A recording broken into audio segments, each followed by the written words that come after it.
오늘 본문 말씀을 보면 해가 저물기 시작한 늦은 오후에 예수님과 제자들이 함께 배를 타고 갈릴리 바다를 건너가시는 그런 장면이 등장을 합니다. 그날 예수님은 온종일 설교를 하시느라 아마 무척 피곤하셨던 것 같습니다. 그래서 배 안에서 주무시고 계셨어요. 그런데 풍랑이 일어납니다. 배에 물이 들어오기 시작을 하더니 곧 그 물이 배에 가득 차게 되었습니다. 여러분들도 아시다시피 제자들 중 거의 대부분은 이 갈릴리 바다에서 고기를 잡던 어부 출신들입니다. 그러니까 이 갈릴리 바다에서 너무나도 잘 알고 있었던 그런 사람들이었어요. 그런 그들이 겁에 질려 당황했다. 그런다면 이날 불어닥친 풍랑은 꽤 큰 풍랑이었던 것이 분명합니다. 자, 그래서 제자들이 예수님을 흔들어 깨우기 시작합니다. 예수님께서 일어나셔서 제자들에게 이렇게 이야기를 하십니다. 너희가 어찌하여 무서워하느냐? 그러니까 예수님에게 문제는 배에 물이 들어오는 것, 풍랑이 일어나는 것, 그것이 문제가 아니었어요. 그건 예수님에게 아무 문제도 되어지지 않았습니다. 예수님에게 있어서 문제는 뭐냐면 제자들이 두려워하고 있었다, 무서워하고 있었다. 그것이 예수님이 문제 삼은 문제거리였습니다. 여러분, 우리가 무엇인가에 겁을 먹고 무서워하면 그 사람이 가지고 있는 능력을 제대로 발휘할 수가 없죠. 제가 군에 입대했을 때 논산훈련소에서 훈련을 받았는데 제가 소속된 중대의 운동도 제법 잘하고 머리도 제법 똑똑한 그런 친구가 한 명 있었어요. 그런데 이 친구가 수류탄 투척 훈련을 하는데 겁을 잔뜩 먹었습니다. 그래서 수류탄을 던지지 못하고 얼마나 겁을 먹었는지 수류탄을 그냥 그 자리에서 떨어뜨렸어요.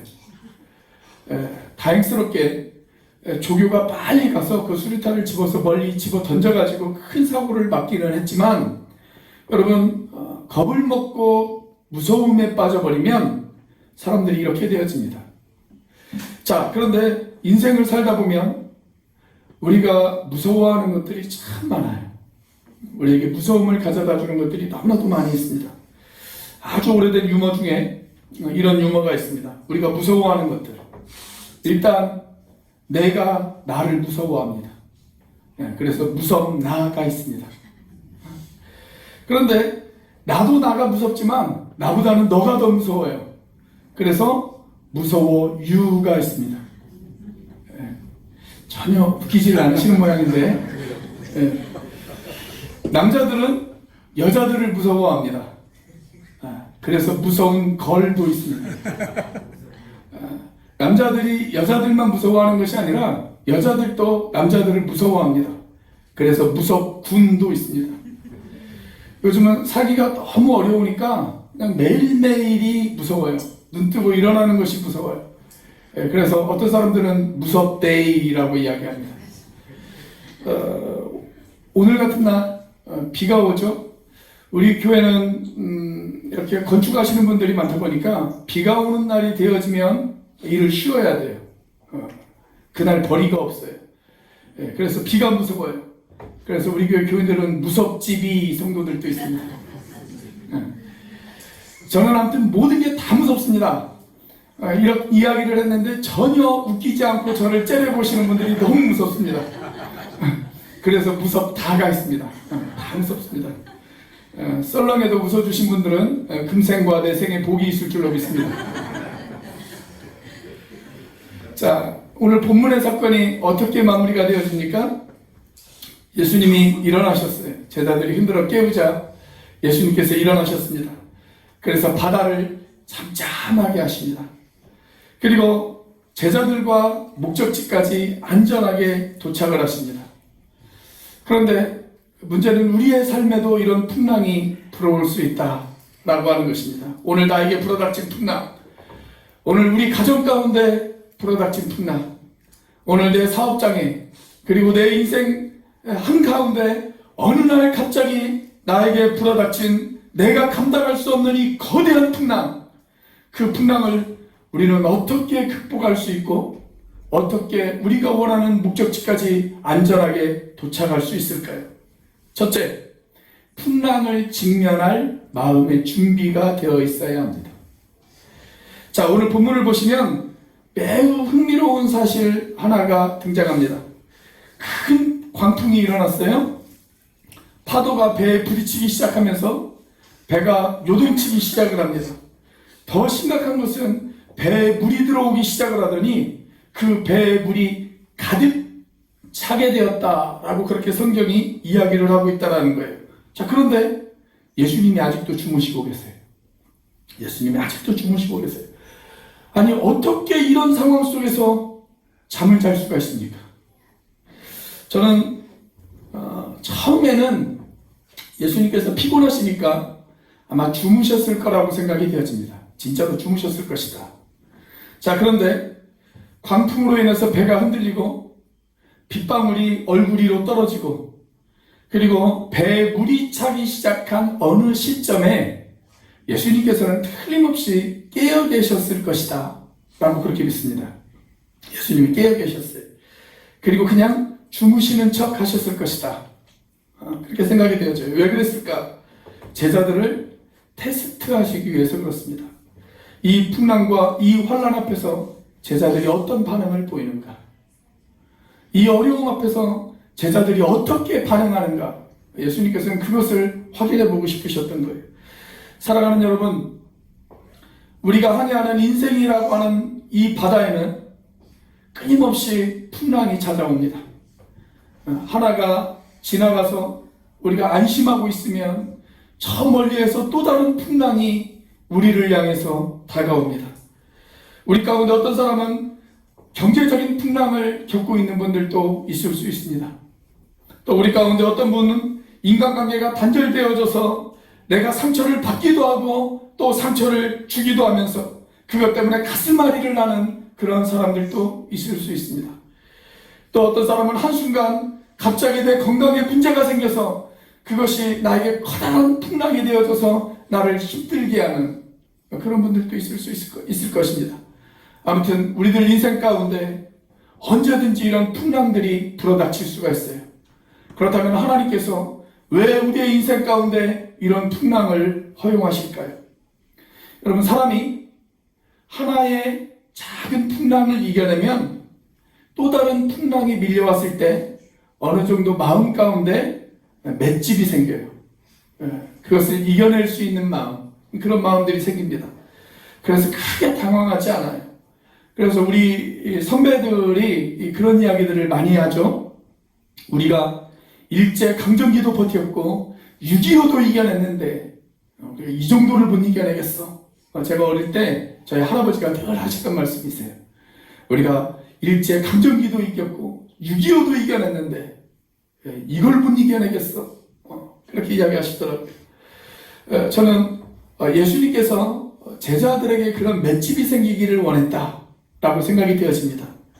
그래서 그들의 어떤 위기와 풍랑 앞에서 그들이 좀 담대해지기를 원하는, 그래야 예수님께서 계시지 않을 때, 예수님께서 돌아가시고 난 이후에도 제자들이 앞으로 더 큰 풍랑과 더 큰 어려움을 만날 텐데 이 정도 풍랑을 좀 이겨내야 그 더 큰 풍랑 앞에서 그들이 담대해질 수 있지 않을까. 예수님께서 아마 그걸 생각하셨던 것 같아요. 자, 그런데 또 문제가 하나가 있습니다. 그게 뭐냐면 이 풍랑이 전혀 예고 없이 찾아왔다라고 하는 것입니다. 예고 없이 찾아왔다. 사실 우리 인생 가운데 찾아오는 풍랑은 거의 대부분 예고 없이 찾아옵니다. 어느 날 갑자기 나에게 풍랑이 찾아와서 내 마음 가운데 큰 상처를 남기고 그냥 홀연히 떠나갑니다. 이날 갈릴리 바다의 풍랑이 바로 그런 풍랑이었습니다. 여러분이 혹시 성지순례를 가보시면 아마도 갈릴리 바다를 방문하게 되어질 것입니다. 바다라고 하기보다는 그냥 큰 호수죠. 큰 호수. 그래서 성경에도 여러 가지 이름이 등장을 해요. 갈릴리 바다라고 이야기하기도 하고 또 갈릴리 호수라고 이야기하기도 하고 또 어떤 성경에서는 게네사렛 호수 이렇게 이야기하기도 합니다. 동쪽에서 서쪽까지의 길이가 12km, 남쪽에서 북쪽까지의 길이가 21km에 해당되어지는 정말이지 거대한 호수입니다. 바다 같은 호수예요. 자, 그리고 이 갈릴리 바다는 사방이 산으로 둘러싸여 있습니다. 사진을 보시면 아시겠처럼 저 멀리 헬몬산이 보이죠. 헬몬산, 아주 높은 산입니다. 해발 2760m, 그러니까 백두산하고 거의 비슷한 높이입니다. 그리고 사진에서 보는 것처럼 이 헬몬산은 1년 내내 거의 대부분 눈으로 덮여 있습니다. 자, 이 헬몬산 정상에서 눈이 녹아요. 그래서 차가운 물이 협곡을 따라서 흘러내리기 시작합니다. 그런데 그 물이 흘러서 어디로 내려오냐면 갈릴리 바다로 내려와요. 근데 이 갈릴리 바다는 참 신기하게도 해수면보다 200m가 낮아요. 그러니까 육지로 따지자면 지하 200m 아래에 바다가 있는 것입니다. 지면보다, 해수면보다 200m가 낮은 그런 바다입니다. 자, 그래서 차가운 물이 헬몬산에서 협곡을 타고 흘러내리다가 이 아열대성 기후, 이 갈릴리 지역이 아열대성 기후라 매우 더운 지역인데 이 아열대성 기후에 영향을 받은 갈릴리 바다의 표면하고 부딪힙니다. 그러면 갑작스럽게 예고하지 않은 풍랑이 자주 일어난다고 해요. 오늘 아침까지만 해도 날씨가 아주 좋았거든요. 해가 쨍했는데 한순간 갑자기 비가 내리기 시작을 하더라고요. 마치 갈릴리 바다가 그런 곳입니다. 날씨가 매우 좋았다가 갑자기 예고하지 않은 풍랑들이 일어나는 곳, 그곳이 바로 갈릴리 바다예요. 자, 마치 우리의 인생과도 같습니다. 우리도 어느 날 갑자기 예고할 수 없는 그런 풍랑을 만나지 않습니까? 전혀 예고 없이 찾아오는 그 풍랑 때문에 우리는 당황하고 우리는 불안해합니다. 그래요, 여러분. 우리의 인생 가운데 예고 없이 그런 풍랑들이 찾아올 수가 있어요. 그래서 그것을 준비하라라는 것입니다. 준비하라. 자, 사도 베드로는 이렇게 이야기합니다. 사랑하는 자들아, 너희를 연단하려고 오는 불시험을 이상한 일 당한 것 같이 이상히 여기지 말라. 여러분, 우리에게 많은 시험들이 다가옵니다. 그런데 어떤 시험은 평범한 시험이 다가올 수도 있어요. 자, 그런데 또 평범한 시험이 있는가 하면 어떤 시험은 정말 말 그대로 불같은 시험도 우리에게 찾아올 수 있다라고 하는 것입니다. 이런 불같은 시험을 만나도 이상하게 생각하지 말라. 그렇게 성경은 우리에게 그렇게 가르치고 있습니다. 사실 오늘 본문에 나타난 제자들이 경험했던 이 풍랑을 가리켜서 성경은 큰 광풍이었다. 그렇게 이야기를 하고 있죠. 원문에 보시면 이 큰이라고 하는 단어에 메갈레라고 하는 단어를 사용했어요. 정말 말 그대로 메가톤급의 풍랑이 그들에게 찾아왔다라고 하는 것입니다.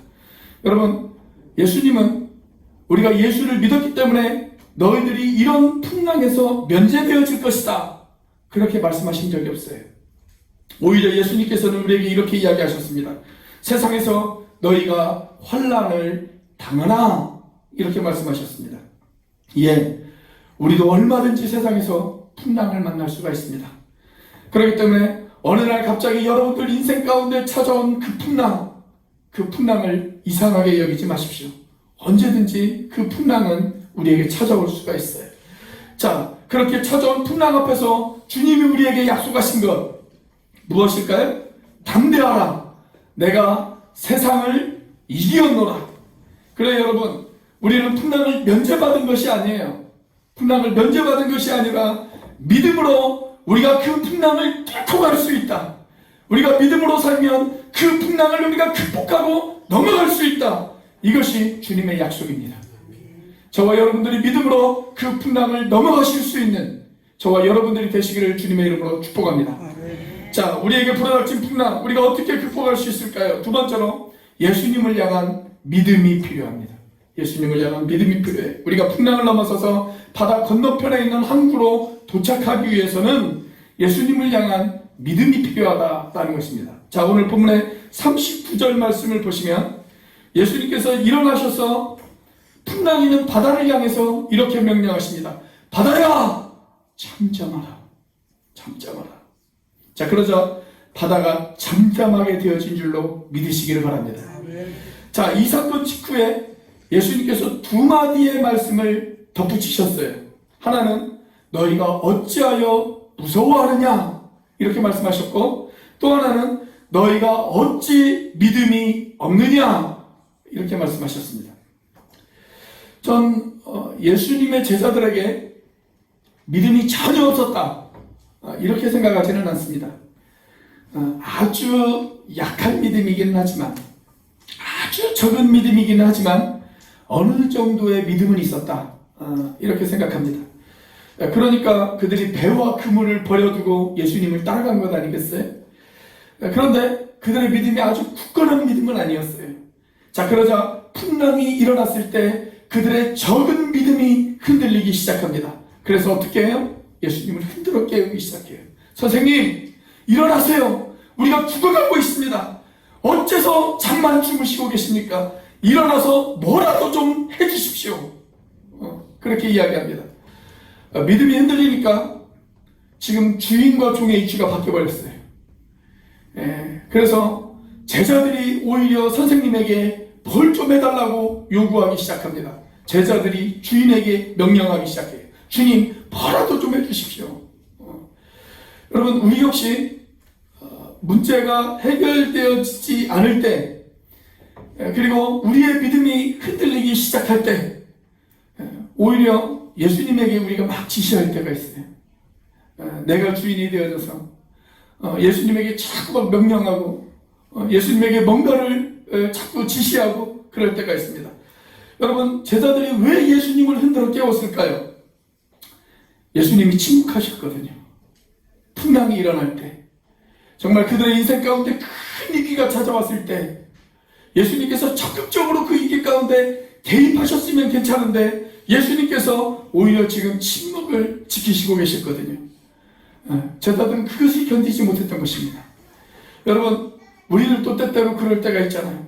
내가 이런 아픔, 내가 이런 고통, 내가 이런 슬픔을 겪고 있는데 주님께서 나에게 무관심하구나, 하나님께서 나에게 무관심하구나, 이런 느낌을 우리가 받을 때가 있잖아요. 사랑하시는 여러분, 어떻게 이런 상황 속에서 우리가 믿음 있는 자가 되어질 수가 있을까요? 우리가 제대로 된 믿음을 가지려면 우리의 환경만 바라보아서는 안 됩니다. 우리의 시선이 눈에 보이는 환경에만 집중되어지면 우리는 그 환경 가운데 이축되어질 수가 있어요. 우리는 낙심할 수 있습니다. 우리는 좌절할 수가 있습니다. 자, 그럴 때는 여러분, 눈에 보이는 환경만 보려고 하지 말고 귀로 좀 들으세요. 귀로 좀 들으세요. 무엇인가를 좀 들으십시오. 무엇을 들어야 될까요? 성경을 열어서 하나님의 음성을 좀 들으십시오. 하나님의 음성. 주님이 나에게 어떻게 말씀하시는가? 이 고통의 현장, 이 낙심한 그런 환경, 이 불안한 환경, 이 시련과 역경 속에서 주님이 나에게 과연 무엇을 말씀하고 계시는가? 주님의 그 음성에 귀를 한번 기울여 보십시오. 그 음성은 어쩌면 작은 음성일 수 있습니다. 그 음성은 어쩌면 아주 고요한 음성일 수 있습니다. 그러나 그 음성은 분명하게 우리에게 말씀하고 계실 것입니다. 놀라지 말라, 두려워하지 말라, 내가 너와 함께함이니라. 그래서 성경이 뭐라고 그래요? 믿음은 들음에서 나고 들음은 그리스도의 말씀으로 말미암느니라. 그렇게 말씀하고 있잖아요. 아무튼 저는 성경을 멀리하는 사람치고 제대로 된 신앙생활을 하는 사람을 제가 본 적이 없어요. 여러분, 낙심이 있을 때, 풍랑이 일어날 때 눈에 보이는 환경만 바라보지 마시고 하나님의 음성을 들으실 수 있는 여러분들이 되시길 바랍니다.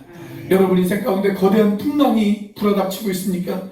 그렇다면 지금이야말로 거룩한 하나님의 말씀을 열어서 그 말씀을 묵상해야 할 때입니다.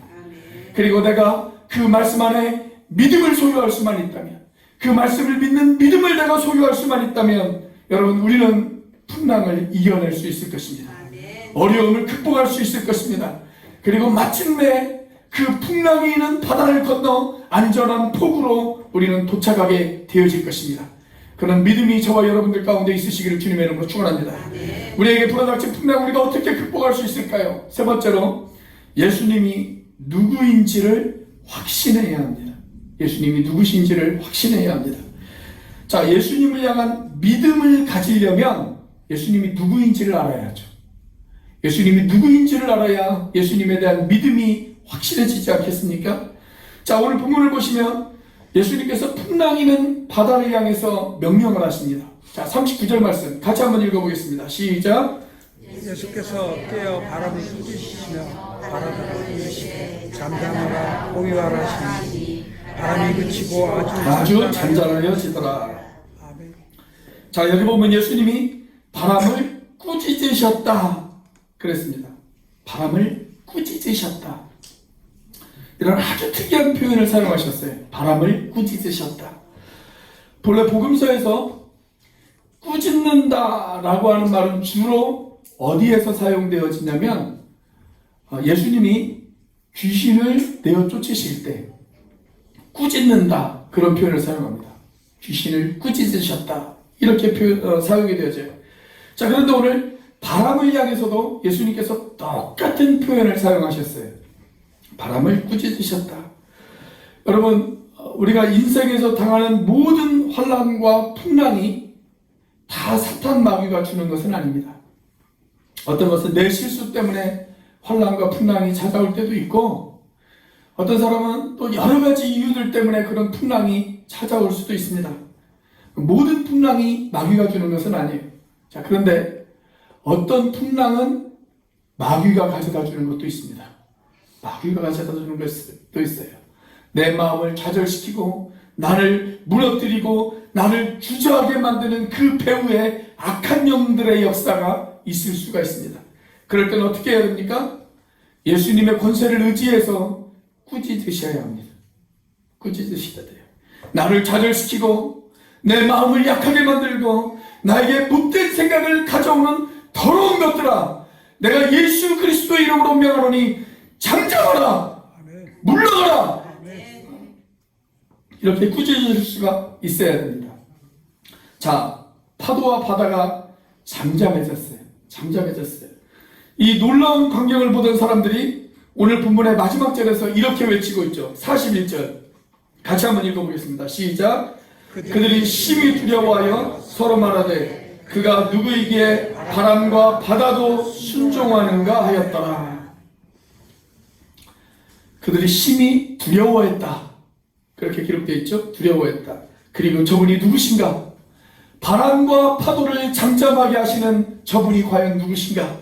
그들이 이런 질문을 던지기 시작을 했습니다. 여러분, 아직 신앙이 성장하지 못한, 신앙이 굳건히 서지 못한 그런 사람들은 처음에 교회 출석하게 되어지면 무엇이라고 하는 질문을 던집니다. 무엇? 내가 교회를 다니면 무엇이 유익한가? 내가 예수 믿으면 나에게 무엇을 줄 수 있는가? 저 목사가 도대체 오늘 무엇이라고 설교하는가? 무엇에 관심을 가져요. 그런데 그런 사람들이 조금 신앙이 성숙하게 되어지면 이제는 무엇이라고 하는 질문에서 누구라고 하는 질문으로 바뀌게 되어집니다. 예수님이 과연 누구신가? 도대체 그분이 누구시기에 사람들이 자신의 시간을 드리고 자신의 재능을 드리고 자신의 물질을 드리고 자신의 인생을 드리는가? 예수님이 과연 나에게 누구신가? 그분이 어떤 분이신가? 거기에 관심을 가져요. 그런데 만약 여러분들 가운데 그 질문에 대한, 예수님이 누구신가? 라고 하는 이 질문에 대한 여러분들 자신의 진지한 고백이 없다. 그런다면 죄송하지만 그분은 아직 온전한 그리스도인이 아닙니다. 예수님이 누구신가? 여기에 대한 명확한 여러분들의 고백이 있으셔야 돼요. 고백. 오늘 본문을 보면 제자들도 그랬습니다. 선생님, 우리가 죽게 된 것을 돌보지 않습니까? 우리에게 무엇이라도 좀 해주십시오. 제자들이 무엇을 이야기합니다. 우리에게 무엇이라도 좀 해주십시오. 일어나셔서 우리에게 좀 무엇이라도 좀 해주십시오. 그렇게 이야기합니다. 자, 그러던 그들이 어떻게 변합니까? 저분이 누구신가? 저분이 누구신가? 바람과 파도를 잠잠하게 하시는 저분은 과연 누구신가? 이렇게 바뀌었습니다. 풍랑을 만났지만 이 풍랑 때문에 오히려 그들은 예수님이 누구인지를 깨닫게 되어졌다는 거예요. 어쩌면 이 풍랑을 만나지 않았으면 그들은 예수님이 누구인지를 발견하지 못할 수도 있습니다. 그러나 풍랑 때문에 그들은 예수님이 누구인지를 알게 되어졌어요. 알게 되어졌어요. 저분이 바람을 그리고 파도를 바다를 잠잠하게 하실 수 있는 분이라면 저분은 보통 분이 아니다. 바다를 고요하게 만드실 수 있는 저분이라면 저분은 보통 그냥 평범한 사람이 아니다. 저분은 하나님이시다. 예수가 하나님이시다. 그것을 발견했다는 거예요. 예수님이 누구신가? 여러분, 이런 질문이 여러분들 가운데 있습니까? 예수님이 누구신가? 그리고 이 질문 앞에 여러분들의 고백은 무엇입니까? 예수는 하나님이시다. 그분은 창조자이시다. 창조자일 뿐만이 아니라 만물을 다스리시고 통치하시는 섭리자가 되어지신다. 풍랑도 잠잠하게 하실 수 있는 분, 그분이 자연의 풍랑을 잠잠하게 하실 수 있는 분이라면 내 인생에 불어닥치는 모든 풍랑도 그분은 잠잠하게 하실 수 있는 분이시다. 거친 풍랑을 잠잠하게 하고 나를 깊은 바다처럼 내 영혼의 모든 풍랑을 잠재우실 수 있는 분, 그분이 바로 예수님이시다. 그분은 내 영혼의 진정한 구세주이시다. 여러분, 이런 분명한 고백이 있으세요? 이런 분명한 고백. 이 고백이 없다면 아직 그리스도인이 아니에요. 아직 그리스도인이 아니에요. 그래서 오늘 본문을 보시면 제자들이 처음에는 무서워했어요. 무서워했습니다. 풍랑이 있는 바다를 보고 무서워했습니다.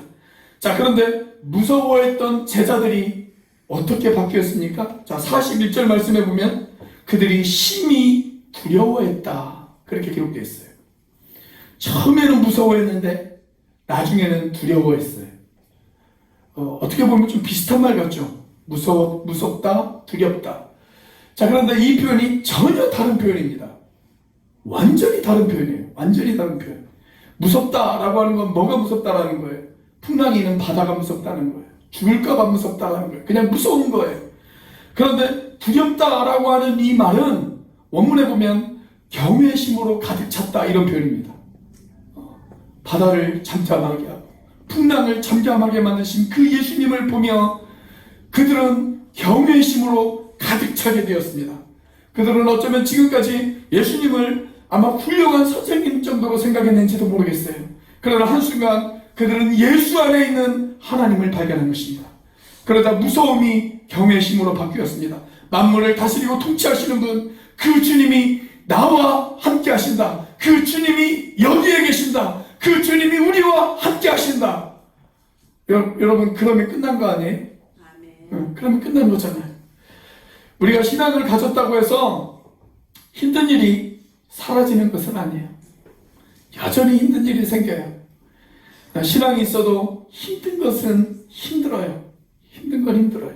그러나 즐겁습니다. 힘들지만 즐거워요. 왜 그럴까요? 주님이 함께 하시기 때문에 그렇습니다. 사랑하시는 여러분, 우리가 힘들 수 있어요. 지금 이 시간 여러분들의 삶 가운데 힘든 시간이 찾아올 수 있습니다. 사업이 잘 되어지지 않아서, 건강이 나빠서, 여러 가지 상황 가운데, 가족 가운데, 또 집안 가운데 큰 일을 당해서 우리의 인생이 힘들 수 있습니다. 어느 날 갑자기 불어닥친 그 풍랑 때문에 우리가 힘들 수 있어요. 그러나 주님이 하나님이시다. 그리고 그분이 나와 함께 하신다. 이 확신만 우리가 가질 수 있다면 우리는 풍랑 속에서도 즐거워할 수 있습니다. 왜냐하면 우리가 타고 가는 그 배에 지금 누가 계세요? 예수님이 계세요. 그 배, 예수님이 함께 타고 가고 함께 타시고 계신단 말이죠. 오늘 본문이 어떻게 시작되어져요? 35절 말씀 같이 한번 읽어보겠습니다. 35절 시작. 그날 저물 때에 제자들에게 이르시되 우리가 저편으로 건너가자 하시니. 자, 여러분, 그날 바다를 건너가자 라고 제안하셨던 분이 누구예요? 예수님이시잖아요. 이 제안을 예수님이 하셨어요. 야, 제자들아, 우리가 바다를 건너가자. 이 제안을 지금 예수님이 하셨단 말이죠. 예수님이. 여러분, 그분이 바다를 건너가자라고 제안하셨다면 그 주님에게 어떤 계획이 있지 않겠습니까? 여러분, 주님이 이런 제안을 하실 때 그날 큰 풍랑이 그들에게 다가올 것이다 라는 것을 주님이 모르셨을까요? 저는 주님이 아셨다고 믿습니다. 네, 그날 큰 풍랑을 만날 것이라는 것도 주님이 아셨어요. 주님이 어떤 계획을 가지고 계셨어요.